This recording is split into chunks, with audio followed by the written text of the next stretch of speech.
If you've been feeling like the pressure has intensified, like you are being hit from every direction, and your mind can barely find a moment of rest because the spiritual attacks against God's chosen ones have increased, and it is not by accident. The enemy knows you're on the verge of a breakthrough, and that is exactly why hell is unleashing everything it has to try to stop you before you step into what God has already ordained. You are not under attack because you were weak. You are under attack because you were dangerous. The calling on your life threatens every structure of darkness, and the closer you get to divine alignment, the more intense the opposition becomes. This is a hidden war most people can't see, but you feel it deeply. The discouragement that comes out of nowhere, the sudden conflicts with people who were once peaceful, the dreams that feel unsettling, the fatigue that doesn't match your physical activity. These are not coincidences. They are coordinated strikes meant to distract, discourage, and destroy your focus. The devil doesn't waste resources on people who pose no threat. He increases the attacks on those who are about to shift atmospheres, break generational curses, and ignite revival. That's you. And you need to understand that this warfare is confirmation, not condemnation. You are not being punished, you are being positioned. Ephesians 6:12 reminds you that we wrestle not against flesh and blood, but against principalities, against powers, against the rulers of the darkness of this world. That means your real fight isn't with the people who betrayed you, the job that failed you, or the circumstances that overwhelm you. It's with the unseen forces that recognized your anointing before you even realized you were chosen. They saw the light on you in the spirit realm the moment you were born. That's why the enemy started early. The rejection you faced as a child, the trauma that tried to harden your heart, the betrayals that taught you not to trust. Those were all preemptive strikes, early attempts to steal your identity before you ever walked in your purpose. But by the grace of God, you're still here. That alone is proof of your calling. And now as you grow stronger in discernment, your spirit starts to pick up on what others ignore. You can sense when environments shift. You notice when people's energy suddenly feels off. That's not paranoia, it's spiritual perception. God is sharpening your senses because He's preparing you for higher assignments. You're no longer just trying to survive. He's raising you to lead, to speak, to break through, and to carry a message that hell is terrified of. The increased warfare is a warning and a compliment.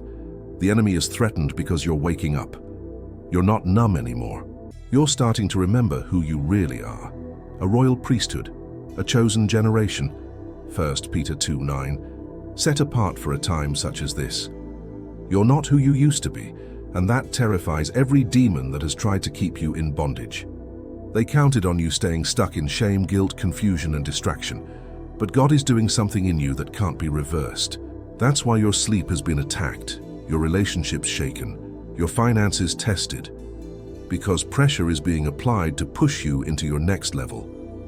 And while it feels like you're being crushed, you're actually being forged. Diamonds are not formed in comfort, but under pressure. Oil doesn't flow without crushing. The anointing on your life costs something, and what you're experiencing is part of the price. But the reward is greater than the suffering. Romans 8:18 says, "The sufferings of this present time are not worthy to be compared with the glory which shall be revealed in us." God is not just allowing these attacks, He's using them. He's refining you, humbling you, teaching you how to pray with authority, how to war in the spirit, how to discern wolves in sheep's clothing, how to trust Him when nothing makes sense. You are being trained in real time for the weight of glory that is about to rest on your life. So stop asking why it's so hard and start asking, God, what are you preparing me for? Because something is coming. There is a shift about to happen in your life that will make sense of every tear you cried, every night you couldn't sleep, and every battle you didn't think you could survive. The attacks are increasing because your assignment is closer than it's ever been. The doors are already being unlocked in the spirit. The favor is forming.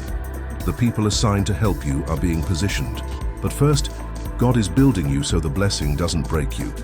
He's strengthening your roots so your fruit won't rot. This is the season where your faith has to be louder than your fear, where your obedience has to override your emotions, where your spirit has to lead even when your flesh wants to collapse. You're not crazy, you're under attack.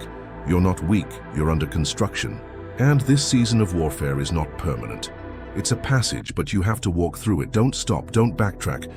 Don't lower your standards to fit in with those who were never called to go where you were going. God is calling you higher, and every attack is proof that you're almost there. So rise up, chosen one. Tighten your armor, fix your gaze, and declare boldly that no weapon formed against you shall prosper. Isaiah 54:17. You were born for this battle. You were built to win.